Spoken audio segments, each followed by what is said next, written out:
All right. Well, welcome everybody. Thank you for joining us today. My name is Linda Verrill, and I'm the chair of Helping Hands University Park. And Happy New Year. This is the first edition of the Route 1 Corridor Conversations. So in case this is your first time attending a corridor conversation, the Route 1 Corridor Conversations are an online series that looks at the people, culture, and heritage that make the Route 1 corridor the friendly and creative area that it is. Corridor Conversations is a collaboration of the elder villages along Route 1, including Hyattsville Aging in Place, Helping Hands University Park, Neighbors Helping Neighbors College Park, and Explorations on Aging College Park. So we are very pleased to have had the support of our programs from the Anacostia Trails Heritage Area and the cities of Hyattsville and College Park. So we're very excited to hear from our speakers today. For many of us, it's difficult to slow down our busy lives, to ponder on and consider the lives of strangers around us. So today's talk will give us that chance to get outside ourselves a little and think about others who are going about their busy lives. Artist Carol Morgan, a Washington native, makes pen and ink drawings along with working in other mediums. And one of her gifts is rapid sketching. She's been drawing Metro riders for years, both before and after retiring from the federal government. Poet Gerry Hendershot, who lived for years in University Park and now resides in Riverdale Park, was a health statistician who's been reading, writing, and teaching poetry for 12 years. The pair collaborated on a new book, Metro Anthology, Stories and Drawings About Metro Riders. So welcome Carol Morgan and Gerry Hendershot. Take it away, please. Well, thank you very much. Do you want me to begin, Gerry, or would you like to begin? Why don't you begin? I'm going to share my screen. I've been drawing on the Metro for years and years. Can you hear me? Yeah. Yes. Okay. And it was just part of my art. I've been studying art since I was about 45 years old. And drawing the people riding the bus in the Metro gave me an opportunity to try to see them and use my skills and develop my skills. I had to work fast. I couldn't fool around. It had to be get it down right away, and it was a good discipline for me. And I found that the other people on the Metro were too engrossed in their cell phones or their children or reading to pay me much attention. Plus, who looks at a 75-year-old woman much anymore? So I was free, and I think with age, I had the ability to see more. And of course, there've been reactions. One time I was on a Friendship Heights bus, and I was drawing a man with his children sitting across from me. And we both got off the bus, and he came up to me and said, "How much do you want for that drawing?" And I could tell by his clothes he didn't have much money. I said, "Well, $10 will be just fine." And he was happy with that. And another time, as I was about to get off the subway, a young black boy with dreadlocks came up to me and said, "What right do you have to look at people?" And I sort of stumbled that I'm an artist, and I kind of got off the subway very gingerly. And as I passed him, I just said, "God bless you." But when I draw, I try to fade into the background. I never draw anybody who happens to be looking at me. I feel like I'm a street photographer. I like to take unposed pictures. And Metro offered me another value besides helping me improve my art. I found that more respect for the people riding Metro. I felt more respect for Metro. I see the subway and the bus as the great equalizers in our city. They ferry all kinds of people to their jobs, to the airports, the hospital, movies. I think Metro is the unsung workhorse of this city.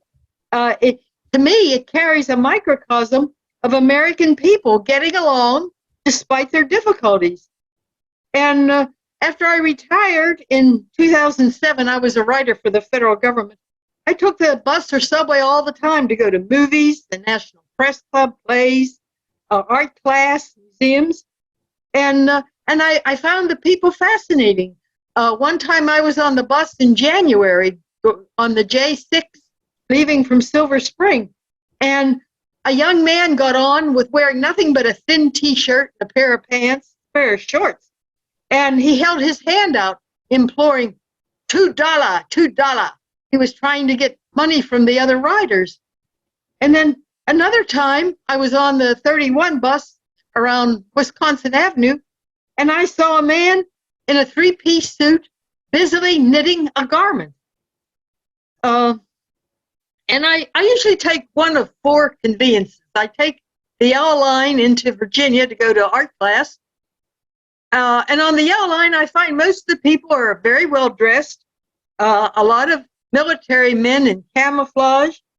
And I find that by and large, the people on the Yellow Line going to the airport are angry or distraught.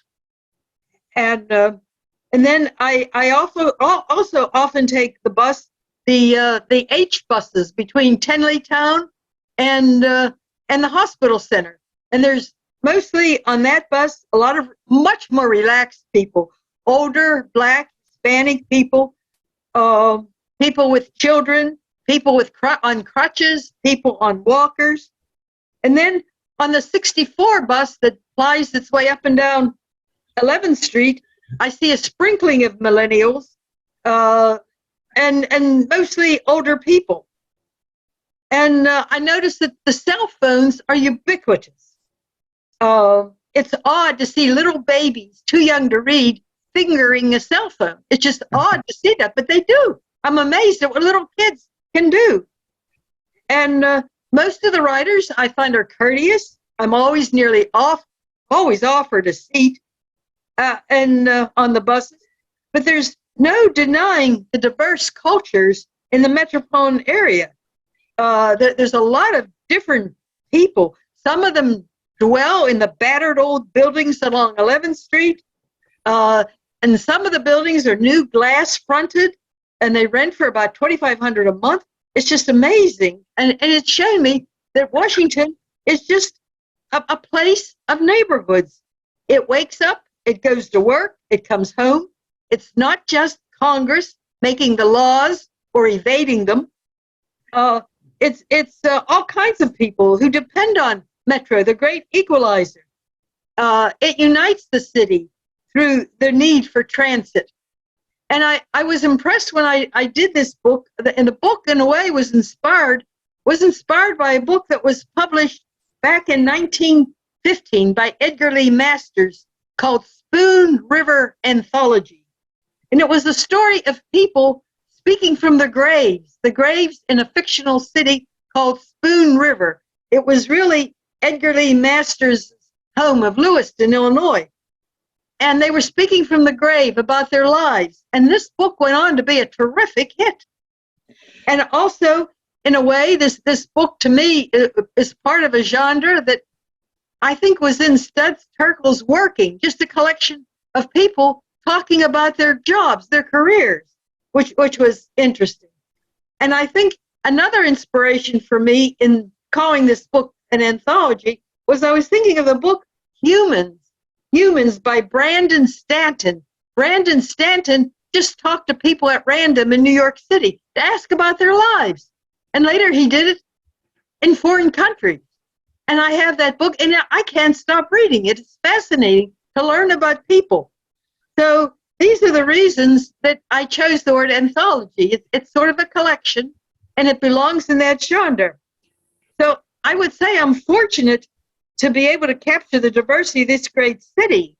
And Gerry, there was one picture I wanted to talk about. Do you want me to talk about it now, the bus rider? Why don't we wait until we get to that? Okay, there's one picture I want to discuss later when Gerry's ready to show it to us. But Gerry has brought the people brought the people to life with his poems. Okay, I leave it to you now, Gerry. Okay, I'm going to share my screen again.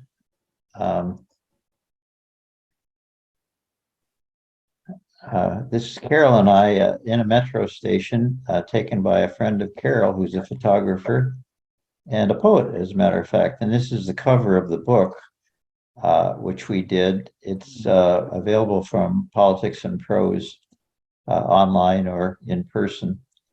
And if you're interested in this discussion today, I hope you'll buy a copy of the book. Carol just told you about herself. This is her artist statement.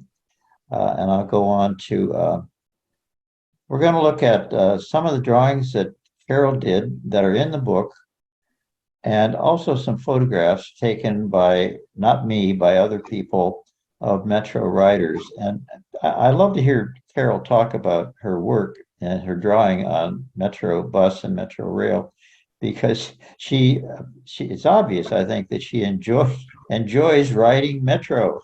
So part of my objective today is to convey some of that, the joy that can come from riding Metro. And I really enjoyed working with Carol and writing poems about the people she had drawn. And I should emphasize that all of the poems, all the stories that I imagined are imaginary. I don't know the people involved, and with I think one exception, Carol doesn't know anything more about them than she did when she drew them. So I'm going to show these pictures, photographs, and ask you to think about your own Metro experience. And I will invite conversation after each of the poems, and you can tell about similar experiences you've had or other experiences that you've had on Metro. The first poem Carol has already alluded to, first drawing. This is a Metro bus driver, and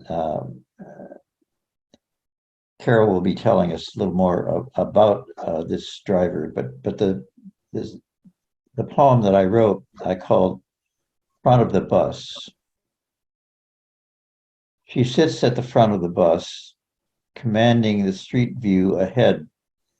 She's quick to put down any fuss from passengers sitting behind, school kids, drunkards, men and old men. To white-haired old ladies, she's kind. The Joy, age 3, home with Nana, father long gone, boyfriend no help. Car blocks the bus lane. You motherfucker, as she breaks to a stop. Kneels for the wheelchair customer who rides Tuesdays to Safeway to shop. Traffic heavy, slowed by the rain. She checks the clock, way behind time. Make it up, chance a faster lane. End of the route, deadline to keep. Oh, to lie down on the bus's back bench for a few minutes sleep.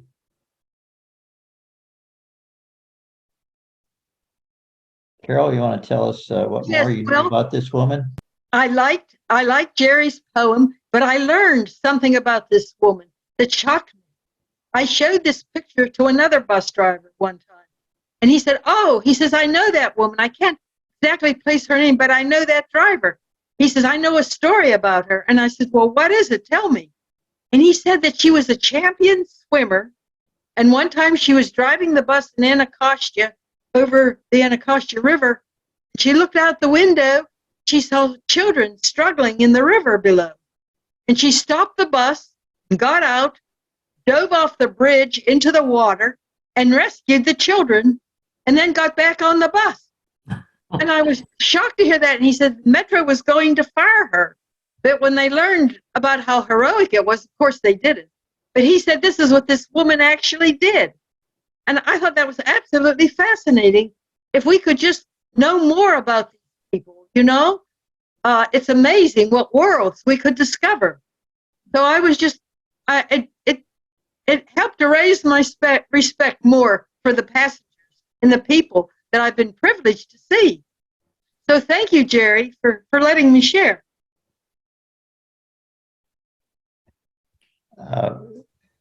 This is a drawing that Carol made on the yellow line, And as many of you probably know, the Yellow Line serves Reagan or National Airport. And so I wrote a poem about the couple seated at the right in the drawing with their baggage. And it's called Going Home on the Yellow Line. She first catches his eye at baggage claim. They reach for the same anonymous bag. He says, "Excuse me, they all look the same." Their flights were both red-eyes, both are dead tired, confused and bemused, both suffered jet lag. He offers her help, like others he's tried. Together they walk toward their Yellow Line trips. She doesn't say where, he to his bachelor pad. Jammed in rush hour seats, they're joined at the hips. Her body leans toward him, falling asleep, her head on his shoulder. He's startled, but glad. I should wake her, he thinks, but says not a peep. Port Totten is stopped. He sits still, doesn't move. Aroused by her warmth, caress of her thigh, his mind fills with fantasy. Sex, maybe love. The stop at Prince George's jars her awake. She looks out the window, utters a cry.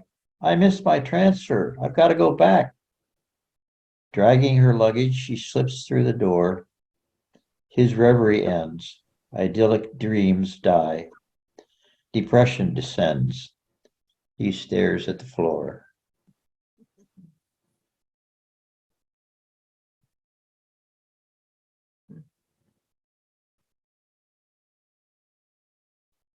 Have any comments, anybody? Is this a happy poem? No. Oh my. I'm ready to cry.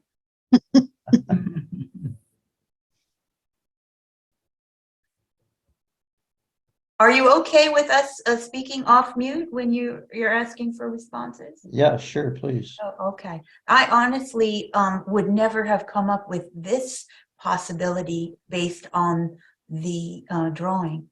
That is, but now looking at it, I can see that it's not the happy ending one would hope for, but probably more true to life than anything. What do you make of the look in his eyes? Now that you mention it, yes, I can see all of that you had in the poem. He's sort of startled and yet also tender. These poems are wonderful. I don't find it sad. I find it touching. I mean, they made some kind of a connection, however momentary and tenuous, and even if it was only in his mind, and her physical trust of him, and then they went their separate ways. I didn't find it. I found it emotionally touching, but not sad. That's sad. What do you make of his of their hands together? That's sort of, did she reach across or did he reach across? That's why I figured they were a couple. Okay, he has two hands on his bag. I see her left hand. Where is that? Her right hand on his bag? I thought so at first, but I don't think so anymore. Oh, you don't think so, huh? I'm not sure. Well, maybe it is. It could be. It's hard to tell. It looks like one arm that belongs to both of them. Yes. Right. We can't see her other hand then, if that's true, if those are both his hands. Right. Carol, Do you remember?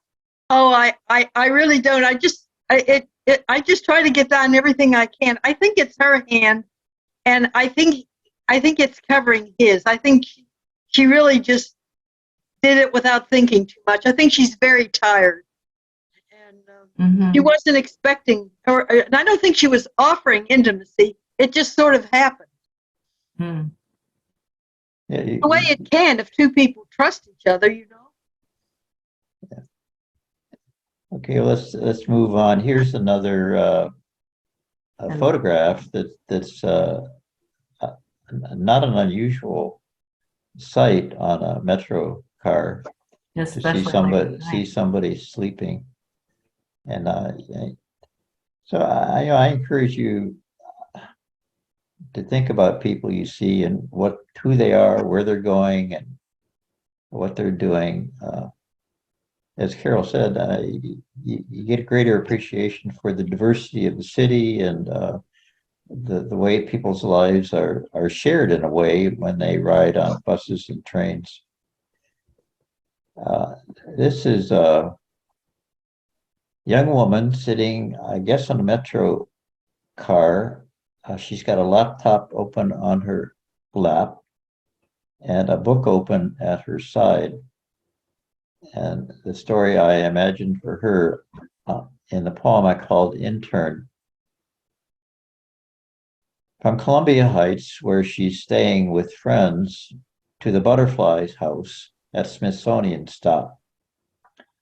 Dreamy dust wing, Eastern comma, question mark, painted lady, morning cloak, Southern fritillary filled with antifreeze, tiger swallow tail. Her laptop is open, her books at her side, determined to finish a draft on this ride. Past larval to pupa, her chrysalis falling away, preparing to stretch out her wings, fly to warm Monterey pines, monarchical lady, attractive to kings.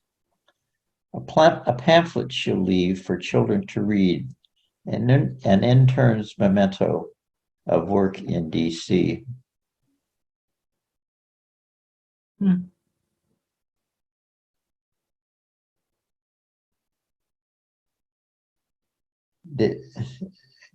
Did you wonder about this list of this list here?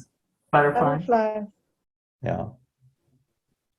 I don't know much about butterflies, but once I imagined that she was going to the butterfly, writing about the butterflies at the Smithsonian, I looked up butterflies and found some names that seemed to work well. I suppose most of you have gone to the butterfly exhibit at the Smithsonian. It's a wonderful place to visit.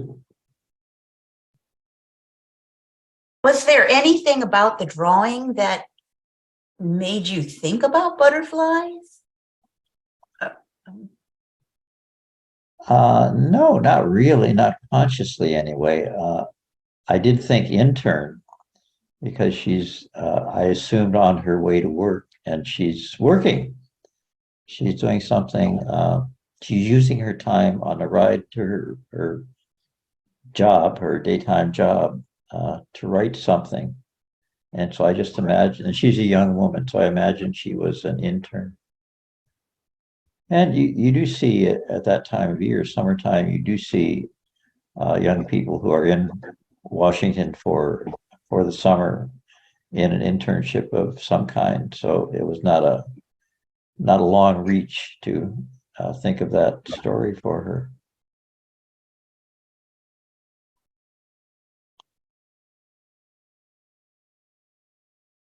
Another metro scene. You've got a woman seated reading a newspaper and a man standing reading something in his hands. And I just wondered, what time of day is it? Where are they going? What's going on? Anybody have any metro stories that they want to share with us? Do you ride the metro? I did. I was delighted. I had just moved to Hyattsville, and I was delighted when the line came out to Hyattsville. It was like, oh my God, this is terrific. I worked at DuPont Circle, and it was just the perfect way to get around. It was really great. Before that, I'd had to take a bus to Brookland and then take the metro. So, I love the metro. So And what station used Prince George's Plaza? No, I would use West Hyattsville. Oh, West Hyattsville, yeah. Hyattsville, and then, yeah, and then would go in to, actually, when the Green Line opened, I would take it all the way down to Gallery Place and then switch, but otherwise I'd change at Fort Totten. West Hyattsville was one of the later stations to open there that was added between Fort Totten and Prince George's. Actually, well, maybe I'm not in my history, not in my recollection. It was all, once it opened, it was there. Of course. Yeah. Of course, that makes sense. Well, the first line opened, I believe, I'm pretty sure it was in 1976, and I was a new resident of University Park about then, and so I was at that time it was only like 4 miles of the Red Line was open, Right, and it gradually spread, and right. Interesting history. I actually worked on the truck taxi survey for the metro system when I was an intern in Washington at the Department of Transportation. really. Yeah, I'm back in, I hate to tell you when, but it was the 60s. It was the late 60s. And it was doing redoing the truck taxi, once projecting when the metro went in, redoing the truck and taxi and bus routes. I see. That sounds like a big job. Well, as an intern, so I didn't do that much. I basically, collected other people's data. Okay. Now, Sally says on this, the intern may be wearing a cloak with full sleeves, striped. Her clothing seems most appropriate for your poem about butterflies. That's She a good seems like a point. free spirit, Gerry. Yeah, with her hairstyle and Yeah. everything. Yeah. I should say, there were other comments in the, in the chat with people just really loving the poems as you've gone through, so. Okay. Yeah, this is a man, probably old. He's got a rolled umbrella. I guess it's an umbrella, and he's leaning his chin on his fist on the umbrella.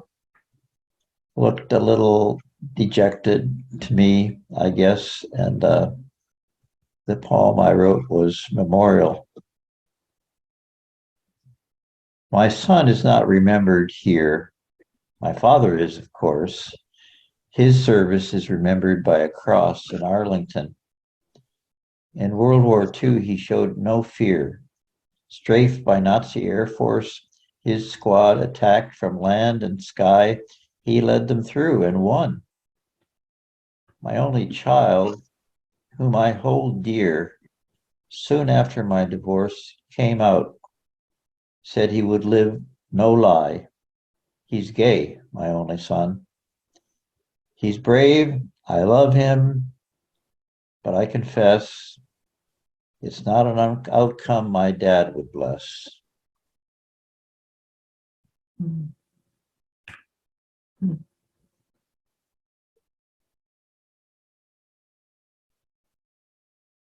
I don't know why that's.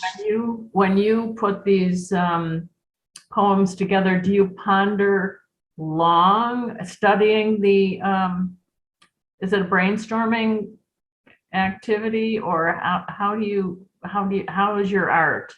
How do you get to the ideas?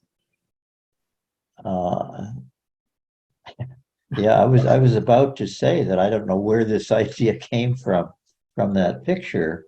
Mhm. And often that's the case, not always, but often it's the case that when I want to write something, I might have an idea, I might have a memory, but I usually don't have anything specific. I don't see a beginning, a middle, and an end. I don't have a story in mind. I just have an image, a vague memory. And when I start to write, then I'm interacting with the poem itself, and something comes out, and it's often nothing that I could have predicted or would have expected, but it comes out nevertheless. And so I guess there's something of my biography that gets into the poems, but often I don't even not even aware of what it might be. Here's another metro scene. Gerry, Yes, go say ahead. something about the poem, if you could go back up to it. Yeah, I just wanted to say it's so beautiful how you present and speak of two types of bravery.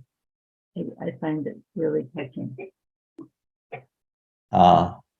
Bravery of his own father, and then of course of his son, right? His father's bravery in battle and his son's bravery in coming out and letting people know who he is. A different kind of bravery. Now you just taught me something, because I never consciously was aware of that contrast, but certainly it does come up in the poem. It's a wonderful poem, Gerry. Very thoughtful. Yeah, there are a lot of comments, Gerry, on this.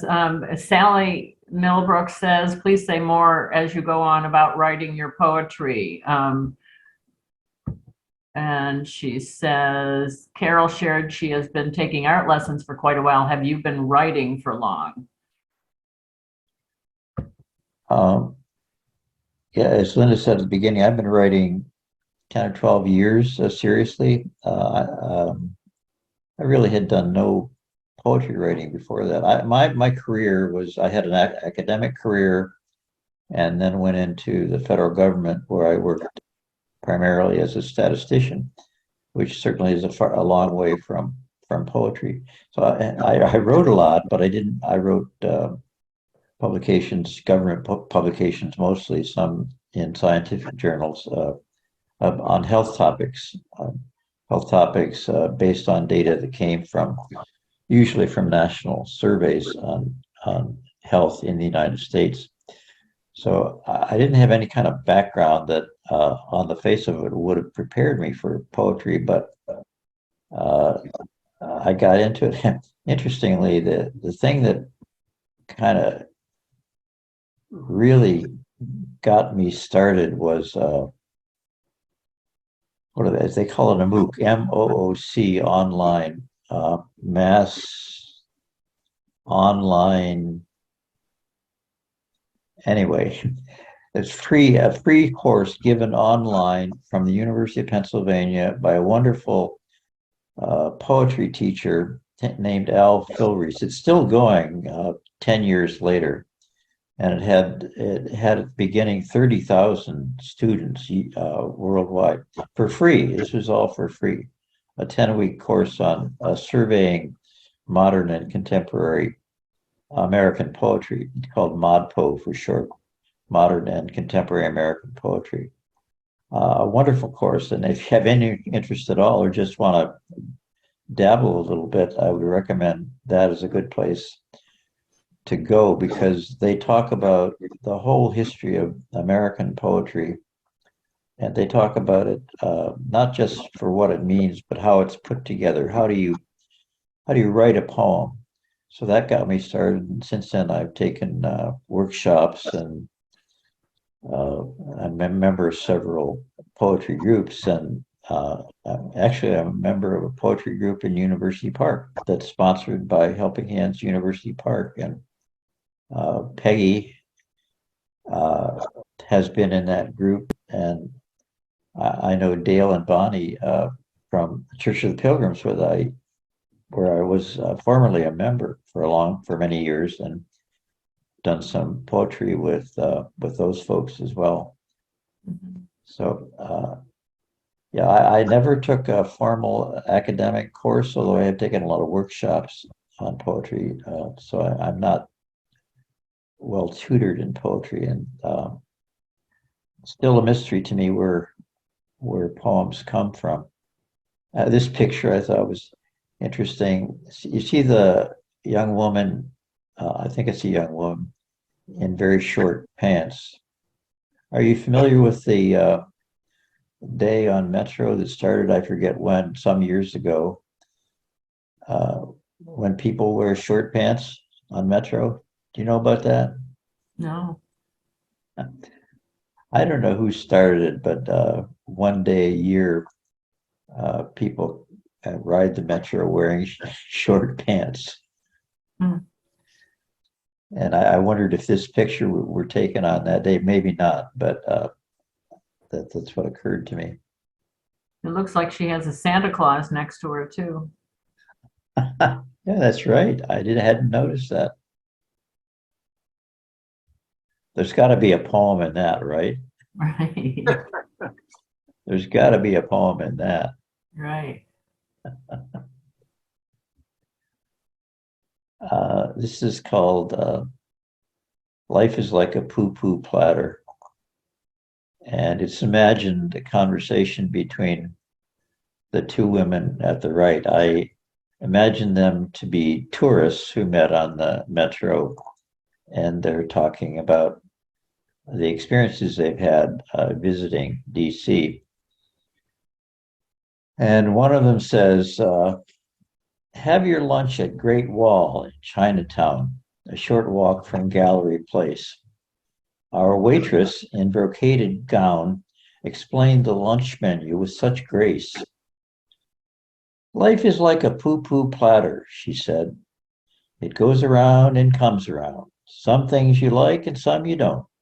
But at the center, there's a burning fire. Life is like first using chopsticks, she said. You can't get a good grip on things. Those little sweet little bites elude you. Better just use your fork or spoon. Life is like a fortune cookie, she said. Hard and crackly, a hint of sweet. The news sometimes good, sometimes bad. Don't take it too seriously. Her words were like an ancient Buddhist sage. They gave meaning to every course. She taught us her Chinese culture. And the food was delicious, of course.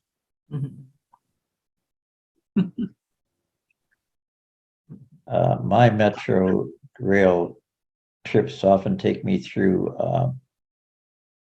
Gallery Place, and sometimes I visit restaurants and other places in that area. So I'm familiar with the Chinese restaurants in Chinatown. And again, I don't know why that came to mind in viewing this drawing by Carol, but I just seemed to me they looked like tourists somehow. But you often see and overhear parts of conversations among people riding the Metro with you. Carol mentioned, Bonnie said, this is wonderful. Carol just mentioned that she doesn't have much time to draw. She just gets down what she can get down. Is that right, Carol? Yes. But I have used the drawings to make my sculptures. Yes, I did like a block of clay. I had a block of clay about 24 inches by 13 inches, and I carved figures all sitting on the subway. And I called it Bus Riders Say Google Please. And of course it was fired in the kiln. You can hang it on the wall. That was the biggest thing I did. And the picture that's on the cover of the book, I made that into a sculpture, a bas-relief that can be hung on the wall. A bas-relief is defined as, say, the face of George Washington on a quarter. That's a relief. And I did a bas-relief of the picture that you see on the cover of the book that we published. And did it in clay, fired it in the kiln. The drawings have certainly inspired my sculptures and drawings and paintings. Yes, it's been very salutary for me to do this. I'm sort of sad. I took a bus today from Tenleytown to Columbia Heights, took a bus at 11:30. I was only one of about 2 people on the bus. I'm just shocked that things have changed.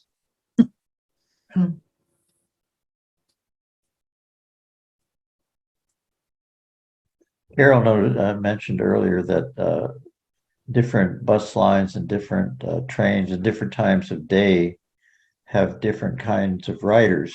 And I wondered if anybody else here today has noticed that, and what lines you ride on the bus and train.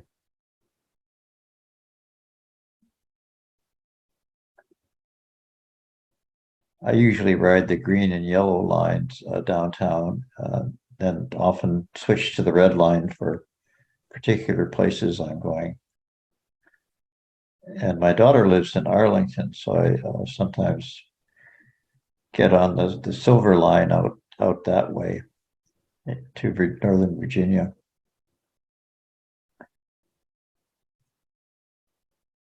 Yeah, my youngest child goes to school over at the Academy of Health Sciences, which is on the campus of Prince George's Community College. And this year, most of her classes are in the college, so her schedule has been crazy. And she just last semester really discovered the bus. Prince George's, the bus, as well as Metro Bus. And so she would, finish up her classes at 11 in the morning and then get herself to the bus and take it into, she's actually been riding all the way over to Bethesda to meet up with a friend when her school day ends, and then they ride back over this way. So it's been great just hearing from her, her whole discovery of both the freedom that the transportation system gives her, but also just like hanging out on the bus. She's really, it's been awesome for her. Yeah. Yeah, I remember if you ride the buses or trains around school ending time, which is like 3, 4 in the afternoon, you see a lot of school kids, and sometimes they get pretty rowdy and noisy. And I actually a couple of times I've been harassed by school age kids, high school age kids. I mean, not terribly, but and it's been rare, but it has happened. So I'm a little wary of teenage kids because they just get sometimes out of hand. And you see them jumping over the gates to get into the metro without paying. And this drawing led to a poem that I'll read for you, based on the woman in the center there, who's got her arms folded over her chest and a bag hanging around her shoulder and resting on her lap. And I kind of imagined her internal musings as she was riding the bus. And I call it Northwest Nail and Beauty Salon. She rides the L2 to Van Ness, her hair in a short ponytail, arms crossed over her ample breasts, and sighs to herself, "I'm a whale." In studied nonchalance, she reads ads posted on the other side. Nice thing for the girl who succeeds, not for me, a girl with no pride, she thinks. Shifting her double-wide rear, she reaches to signal her stop. The door opens and she steps clear of the bus near the beauty shop, where she'll get a French manicure and, as a treat, a pedicure.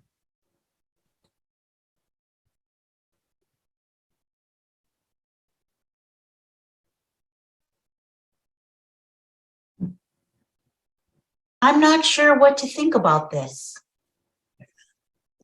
Tell me. Well, if I can be completely honest, it feels a little fat shamey. Mhm. Which parts are fat shaming? her double wide rear. It's a nice, I can definitely see though, folks having those feelings about themselves, and from in her head, her thinking these things, but the shifting was not her own thoughts. It was the thoughts of the writer. So forgive me, if you will. That may be just my own orientation to life. No, I take your point. Okay. It's fat shaming on another level because she's looking at these advertisements, which always feature slender, attractive young people and encouraging you to buy whatever. And she's saying to herself, that's not me. They're not offering me something. And well, I don't know, she doesn't feel good about it, obviously. Can you scroll back up to the drawing?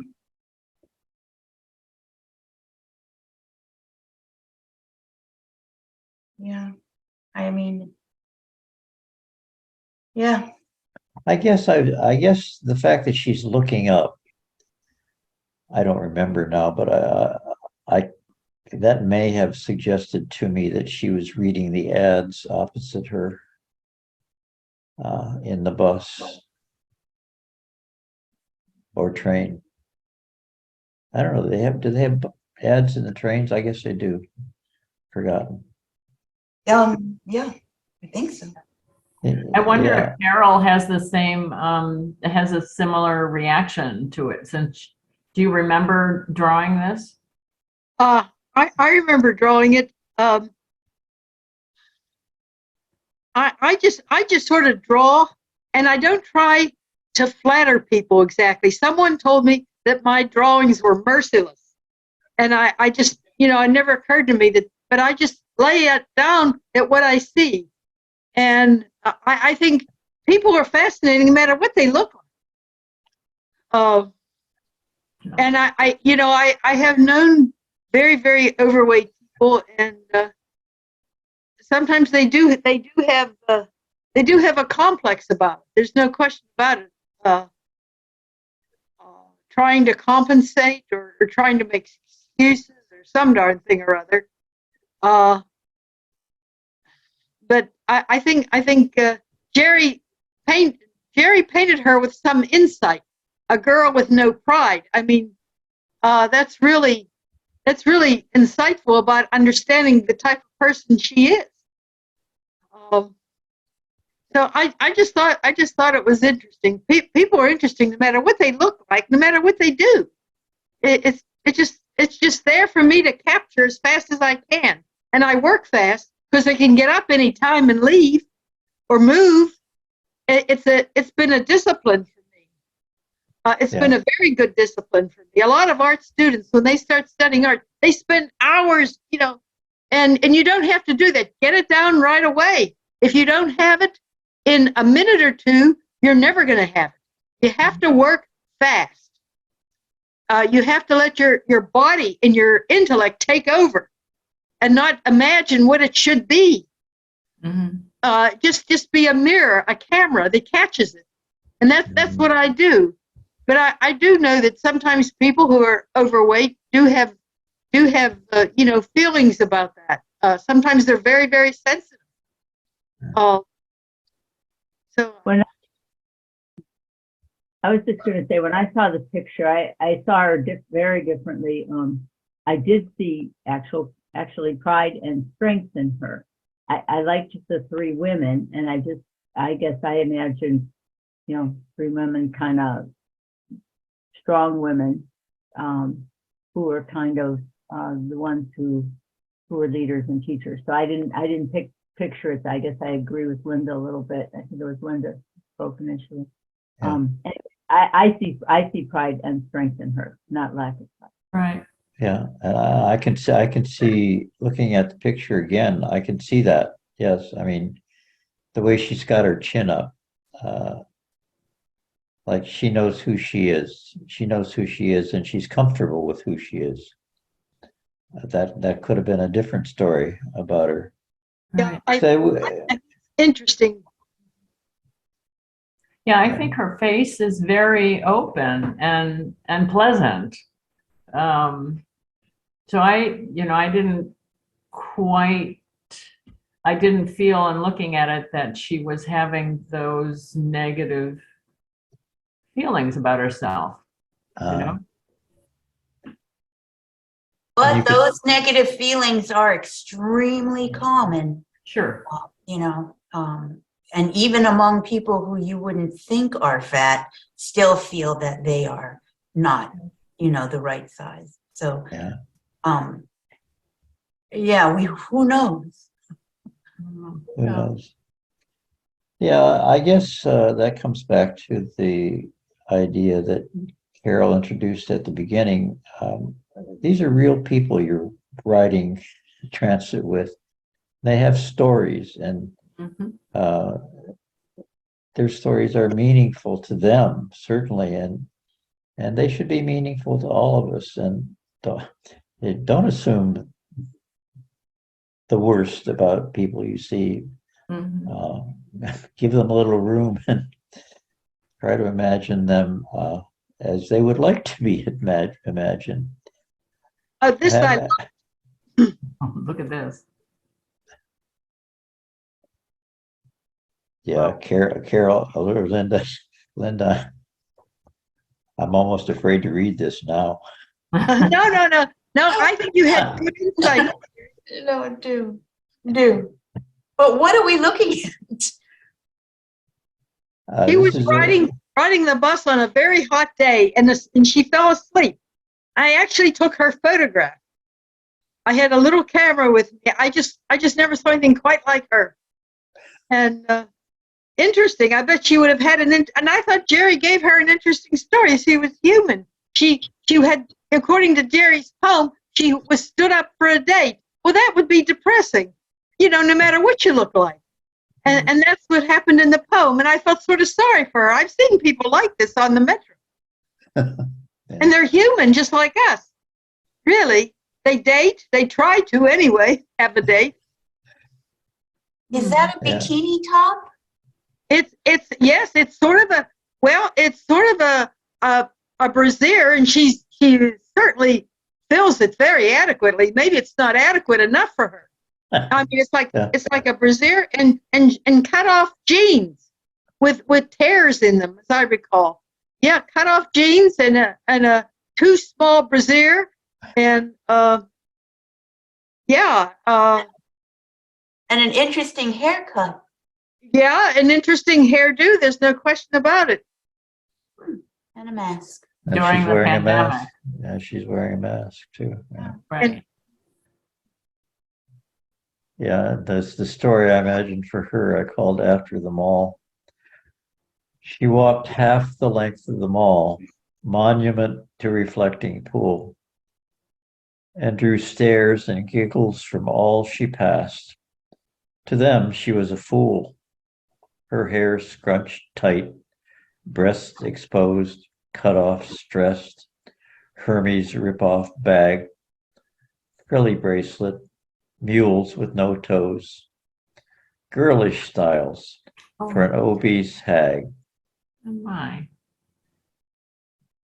He was sincere, she thought, but shy, blurting, "At the castle, let's meet, see the Hirshhorn, and A&I. After that, share an ice cream treat."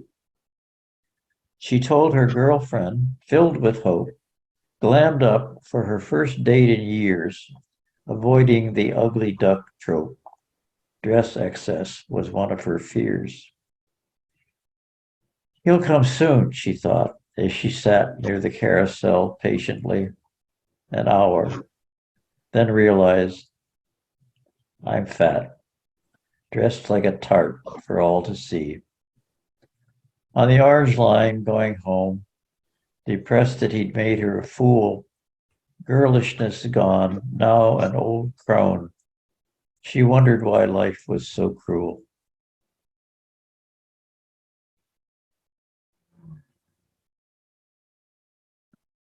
Carol, is that too much? Oh, Lynn- well, Lynn- I feel very sorry for her because it makes me think that no matter what we look at, like, we still want to be appreciated. We still want love. You know, there's diversity in people, but some things are very common. We're still subject to disappointment. I feel sorry for her that she waited an hour for her boyfriend. I mean, I would wait for someone 15, 20 minutes and then that's it. She waited an hour. I mean, she was really very forgiving, I think.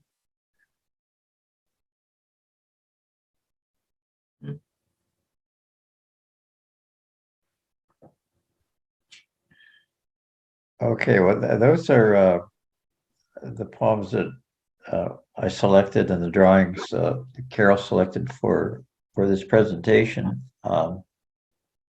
And we've been together about an hour. We'd be glad to hear anything else you'd like to say about writing the Metro and the poems and Carol's drawings, if you'd like to share them. Linda, over to you. Well, I have spoken a lot, which I tend to do in group settings, and I don't want to dominate, so I would really like So let's welcome someone. anyone else who has something to say. Please. Please do. What were you saying, Lisa? I was saying, let's welcome other people to come in. I wonder, Carter, people can unmute themselves, right? Yeah, please feel free to unmute yourself if you have a comment. You can raise your hand, or if we're at a pause, feel free to speak up. And there were some comments I noticed in the chat. Yeah. Sally Middlebrook said, noted, Carol, that your drawings remind me of those by Henry Moore, people seeking safety in the London subway during air raids in World War II. Thank you. I take that as a compliment. I admire Henry Moore, too. And then she also compared it to Dolnay, I believe, and his drawings of street life in 19th century France. But his are more pointed and less sensitive than yours, I think. Oh, I'm glad to hear you say that. Less sensitive than mine. Wow. It's just a compliment. And Claire Macklin commented, very interesting project. I've long wondered about people waiting to meet someone at the airport. I think Claire had an earlier comment, which I missed. I love both the poems and the drawings. You both are incredibly talented, and it's clear from what Carol's drawings that they're sketched quickly and they just capture an emotion. And then Gerry took it and built it into a whole story. I think it's really a beautiful collaboration. Well, I'm glad to hear that. It was a joy to work on this and see a different point of view. It was enhancing for me, really. Well, thank you for sharing, both of you. Another thing Carol does is draw performers at concerts and such. So, Carol, do you want to say a little bit about that? Oh, well, thank you. Yes, I every time I go to the Kennedy Center or a play, if I can get away with it, I draw like mad. It's a wonderful opportunity. At the Jewish Community Center, I was drawing. I was sitting in the second row and drawing, and then the usher came up to me and said, "Please don't do this. I've heard 3 complaints from people about your drawing." I said, okay. And then as I was leaving the theater, the usher came back to me and said, "Would you like to come to a free performance? We'll put you high up in the back where you won't be around people." I said, "Fine, thank you. I'll take that opportunity."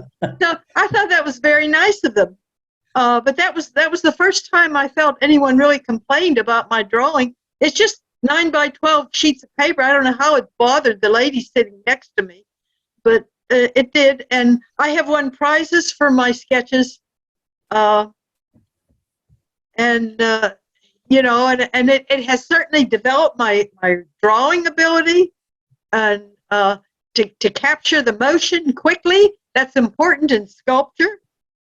My heroes in sculpture are Bruno Lucchesi, who did people sitting on a park bench, or mothers with children, or women washing windows, or something like this. Everyday people. I think that's where the beauty lies. And we take for granted what we see around us sometimes. Right. Ann Spalding has commented, I thought the strong woman who was on her way to a manicure was not going to wallow in despair, but was doing self-healing. Love the body positions that Carol captures so quickly and honestly. Yeah, I felt that way about the fat woman. I mean, she was going to a manicure. She wanted to make herself beautiful. I mean, obviously, she was trying her best. Yeah, yeah. Carter had a question back here. Carter, do you want to say what it is, or should I read it? Either way, what would you prefer? And maybe you answered part of it in the chat, but he was wondering how long you ride with the people. I mean, is it like one stop or a couple of stops? How long do you have to actually create the drawings? Well, it's up to them, because I can't predict when they're going to get up. Sometimes they get up right in the middle of a very good piece. So I fasten, I draw as fast as I can. You can't say sit down, right? No, I really can't. And you can, sometimes I can tell when they're going to get up, and I just don't bother with them. But it is a discipline for sure. And I think more people ought to draw wherever they can. Bloom where you're planted. That's all. That's all it is. If you've got an opportunity, you want to draw art, take advantage of everything. I draw at the Kennedy Center. I've had wonderful experiences at the Kennedy Center drawing. The last time I was there, sitting in the first row, drawing the National Symphony, the performers, this little girl sitting next to me watched me. I didn't pay much attention to her, but as I got up to leave, a man sitting next to the little girl said, how much do you want for that drawing? And I said, well, I don't know. I says, maybe $25. He says, lady, I'm giving you 50. He says, I want to give this drawing to my daughter. She's admired it so much. So I was flattered, beyond belief. But I've had many pleasant experiences. It's what it comes down to is what artists should always do is show your work. Don't be afraid to show it. Great. Wait, there's a new message. What if, may I ask, these were selections from the book. So was this, are there a lot more? I haven't seen the book, I'm sorry. Well, there's 12 drawings in the book, and I have stacks and stacks and stacks of drawings. I invited Gerry to my house, and I asked him to select what he would like to draw. I tried to pick out a few for him, but some he found on his own through looking through my sketchbook, and that's fine. That's fine. But I have many, many, many of them. And like I say, they do inspire my work, my sculpture. I think you're getting invitations from this session. Bonnie McClellan with Explorations in Aging in College Park would love to have you join a Friday Night Live event in College Park and capture the specialness of that community. Is that something you would consider? And Gerry, please keep writing. Looking forward to more. So Carol, would you consider that? Maybe Bonnie can follow up with you later. Of course, I'd be glad to. I'd be glad to. This is the greatest fun. Great. Very cool. And of course, I would be glad to join such a group. And I live very nearby. Carol has a little farther to travel, but we could do that. She gets to get on the metro again.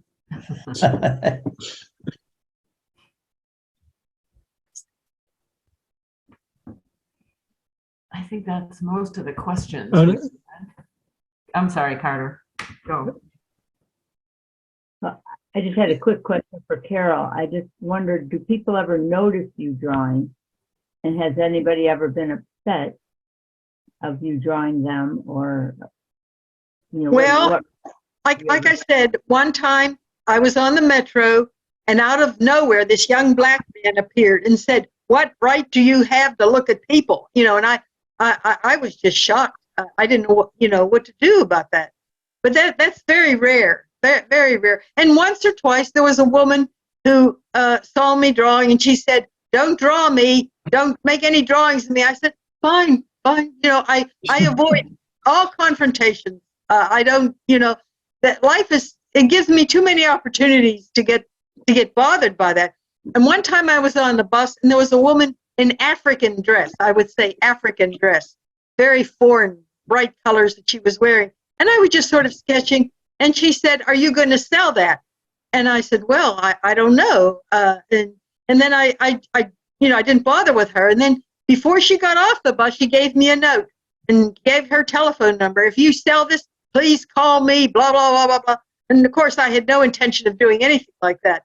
So I just sort of back off, go into the woodwork, if avoid all confrontation. And people usually don't care. They're too much engrossed in themselves. It's a remote possibility, but you wonder if anybody would recognize themselves in your book. I wondered if the publisher thought about that and had any concerns or. Well, a drawing is different from a photograph. You can get away with a lot with a drawing that you can't with a photograph. A photograph is real. A drawing is, it's a different thing entirely. I have been in some places. I'm too embarrassed to tell you where. But if I took a photograph, I wouldn't have made it out alive. But I drew what I saw. And I couldn't be stopped for that. That's an artistic thing. That's something very remote. So there were some photographs shown. Are they too in the book? No. No. Gerry selected them, I think. Okay. And what about the cover photo? The cover photo was what I saw on the bus one time. I drew that, and I made a sculpture of that. And if you like, I can send you an email and show you what the sculpture. I made a bas-relief of that the mother and the granddaughter on the bus. Yes, I love that picture. Oh. Do you find when you take like the photographs, do you have to ask permission for taking the photographs? I didn't ask these people that appear on the cover of their permission. That they weren't really paying much attention to me anyway. I drew them, and then I made a quick photograph, and they didn't seem bothered. I wasn't bothered, and I just got off the bus. I never asked permission. Well, I have taken photographs, and sometimes when I'm on the street and I'll see people working or something, I'll ask them if they mind. If they do, then I don't take it. And if they don't, fine. I don't take that many photographs. The drawing is what's really the life for me. Although I do want to learn more about photography. So do you show your other mediums, the other? I have two sculptures on view at the old Naval Hospital on Capitol Hill. It's at 921 Pennsylvania Avenue Southeast. They will be there to April 16th.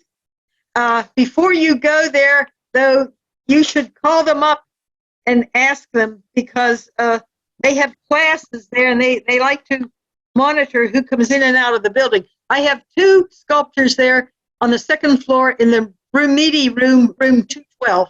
They'll be there till April 16th. And I'm going to offer my sculpture to the Art League Gallery. I do that all the time, the student faculty show. But if you want to go to that gallery on the hill, I would suggest you look. I can't find their telephone number handy. Call them up and ask if you can come and see the art. When would be a good time? It's at 921 Pennsylvania Avenue Southeast. The old Naval Hospital. They call it the Hill Center now. And I have two bas-reliefs in that hanging from the wall. And one is called Trolley People. It shows people carrying on, riding the trolley with their legs out the window and stuff like that. And the other one is called Dance of the Nurses' Aides. It shows women nurses' aides dancing wildly with joy because for the first time they're appreciated for their fine work during COVID. They're appreciated. We learn to respect. We have learned to respect nurses more, and I just show them all dancing with joy.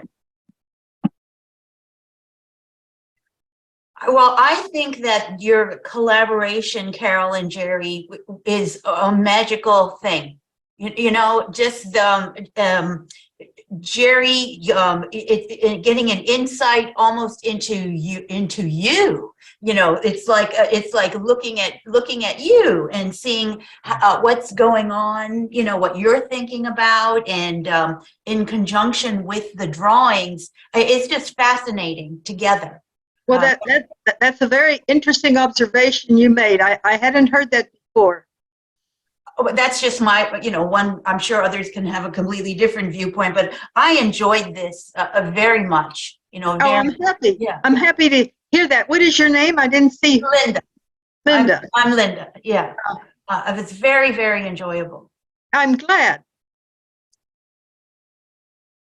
Yeah, I'd love to see more collaborations like this, because it's just fascinating. I enjoy watching people too. And do I ever stop and think about their lives? Actually, no, I'm not. I'm probably observing and judging somehow too. Maybe I don't really know. But just observing this collaboration, it was just fascinating. It opened my eyes to different types of thinking. Yes, I enjoyed the poetry. I thought the poetry was skillful. Yeah. Oh, very much so. Yeah. Well, I've enjoyed this opportunity to share our work, and I hope I can stay in touch with some of you in the future.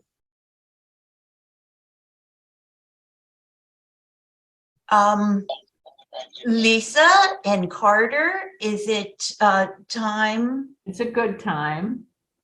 Do you want to share, to the extent that you can, share what maybe Carter wants to I'd like Carter. share? What the sessions will be in the future? Sure. Well, thank you everybody for joining us for this quarter conversation. As Linda said at the beginning, this is a ongoing project for the Route 1 villages. Highest Aging in Place, Helping University Park, Helping Hands University Park, Neighbors Helping Neighbors College Park, and Explorations on the Aging.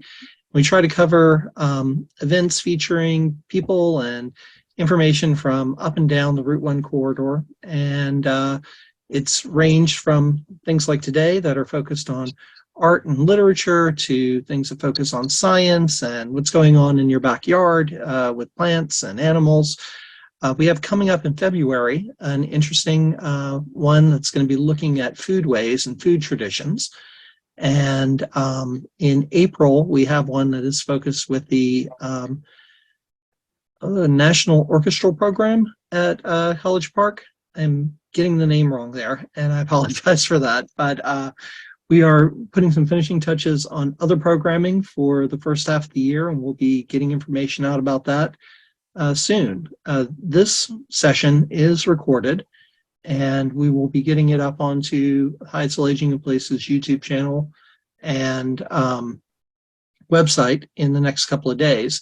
We'll send out a link to everybody who registered for the session so that you can share it with friends or go back and refer to it as you wish. So thank you everybody for joining us again, and thank you very much, Gerry and Carol. It's been great hearing from you and seeing just the wonderful art and words that you're putting together and how they all come together to talk about transportation, which is just awesome. So thank you, everybody. Thank you, everybody. Thank you. Thank you. Bye, everybody. Bye.